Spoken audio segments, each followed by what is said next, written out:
And welcome back to the Hot Lap. Lance Stroll is out of the Spanish Grand Prix.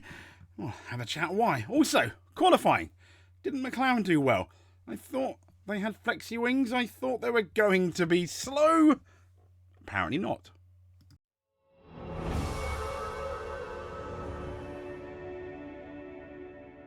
So, here we go. Breaking: Lance Stroll withdraws from the Spanish Grand Prix. Why? Well, apparently he's withdrawn from the Spanish Grand Prix due to pain in his wrist that is going to require surgery. Just 19 drivers in for the race for Barcelona. No Drogovic. Some people on social media going, that's really selfish of Lance. How dare he? He did qualifying just so Drogovic couldn't race. I don't really think he did. If he did, that's not very nice. But I'm hoping that's not really how it works. In relation to this, for the news, Planet F1, Aston Martin driver Lance Stroll will not race in Sunday's Spanish Grand Prix. He qualified 14th, so let's be fair, nothing to shout about. For Sunday's race in Barcelona, more than half a second behind Alonso. Why has he withdrawn? Well, he found himself under investigation by the FIA stewards for failing to be weighed immediately after his exit was confirmed at the end of Q2. I imagine... what does that mean? Well, in a statement issued to Planet F1, Aston Martin have announced that Stroll will not compete in Sunday's race due to pain in his hand and wrist, and he's to undergo a procedure to rectify the complaint. I wonder whether that's from the injury he had a couple of years back when he, I think in 2023. And it comes after, here we go, so Stroll stayed multiple fractures in early 23. Aston Martin said over the course of the past 6 weeks, he's been experiencing pain in his hand and wrist. Why wasn't it done then before this race is absolutely beyond me. But as a result, the medical team confirmed that he will not race tomorrow. You do have to question, though, to be fair. I know all the conspiracy theorists with their tinfoil hats, but you do have to question, why wasn't this sorted before qualifying? Maybe it was just too much, but then you had practice 1 and practice 2 and practice 3. I mean, unless they explain it better, they're looking like potential amateurs. But his withdrawal means, obviously, it's just going to be Alonso from 10th on the grid. Yeah, I'm scratching my head here. Lance. Why? We need more. I think, to form some kind of half-decent opinion. But we hope, I hope Lance gets better. Pole, though, for Oscar Piastri. It was quite an exciting qualifying session. Lando could have got pole. Oscar could have got pole. And honestly, that, in hindsight, that was pretty much about it. But it was Lando Norris that got pole. Sorry, Oscar Piastri that got a pole over Lando Norris. And Nico Rosberg had a really interesting reason why. He spoke to Sky Sports F1 on the comparison between Piastri and Norris on their final runs. And he said, Oscar's lap was beautiful, perfect, under the highest pressure. He always delivers the maximum of his potential, unless you talk about Monaco.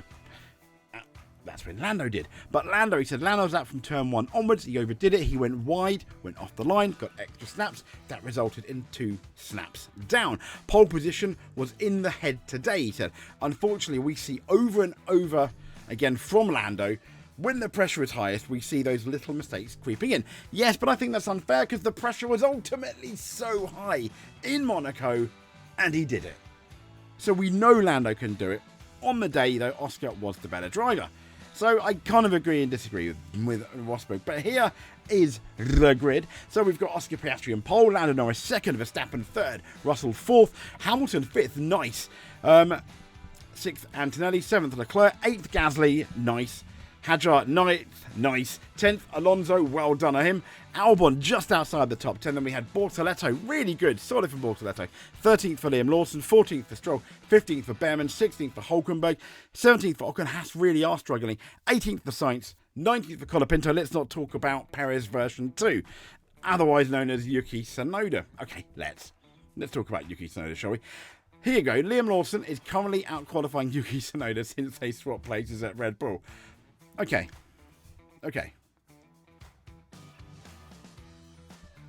That means, surely, that Red Bull have a problem with the other car.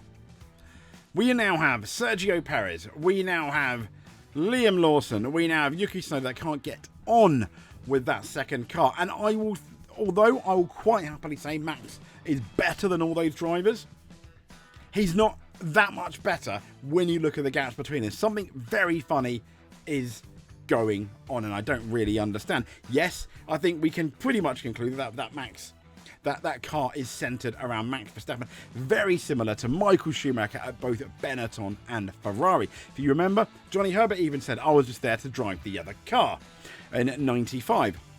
And I think that sums up the Max Verstappen second driver situation just as good, which kind of sucks. Here's Lewis Hamilton, though. Really good qualifying. I mean, not as good as Monaco when he obviously lost that position in fourth, but at one point he was third. It looked like he could get third, but then he got kind of pipped to the post by the other couple of cars. But this is him after qualifying. P5 on the grid, but from where you were yesterday with the car, how are you feeling about that session and where you're lining up? Yeah, definitely an improvement from where we've been.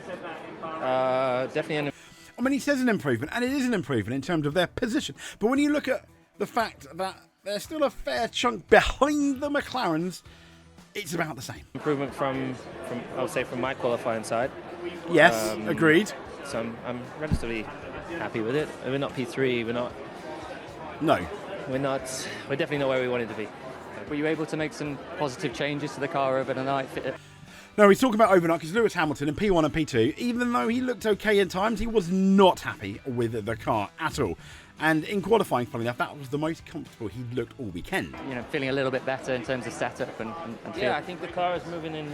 I think setup-wise and just process-wise, I think this weekend had gone in the right direction. Yep. I think we had some problems through some of the practice sessions with. Yeah, they did. They did. Steering wheel issue we had in the second one, and. Yeah, but there you go. I mean, ultimately, positive from Hamilton. Now, the fastest sector times, obviously McLaren pretty much dominating Sector 1 and Sector 2. Piastri Norris. What's interesting, though, is Verstappen gets in a good Sector 3 by a few hundredths. Then it's Piastri, then it's Russell. And it was Lando Norris that had a not particularly very good Sector 3, basically fourth fastest. And it's going to be interesting, isn't it? Leclerc had an if you look at that, Leclerc had... Well, not a torrid one, but, it's notably different to Hamilton. But Hamilton had, was just a bit more solid than Leclerc, so he's going to go away a lot better. But the biggest loser of qualifying has to be Yuki Tsunoda, and sadly, anyone that didn't want McLaren to win the Constructors' Championship at the moment, or be favourites for the Constructors after that technical directive, apparently didn't slow them down, but we're going to have to see for the race and the tyres. That's where, if you're a Red Bull fan, a Mercedes fan, Ferrari fan maybe, that's where your hope is. Because at Imola, McLaren were equal, or even worse with the tyres compared to Red Bull. So if you want your fingers crossed, that's where it's going to be. But I expect, unless something funny happens in turn 1, it's very much going to be Lando Norris versus pole sitter Oscar Piastri in the first corner and for the rest of the race. What is really good, you can overtake here, and we're going to see, at least in Spain, two drivers that seemingly are very even, if you take on pace. When you look at the practice times and the race times, who's going to win? I don't know. Even if Lando got to the first corner first, I still wouldn't put all my money on it. Or Oscar, which is exciting. If you made it to the end, please give us a subscribe. That'd be absolutely amazing. Thank you very much. But if you're already subscribed, give us a like. Or you just watching this is more than enough for us. Stay safe, speak to you soon, and thank you very much for watching.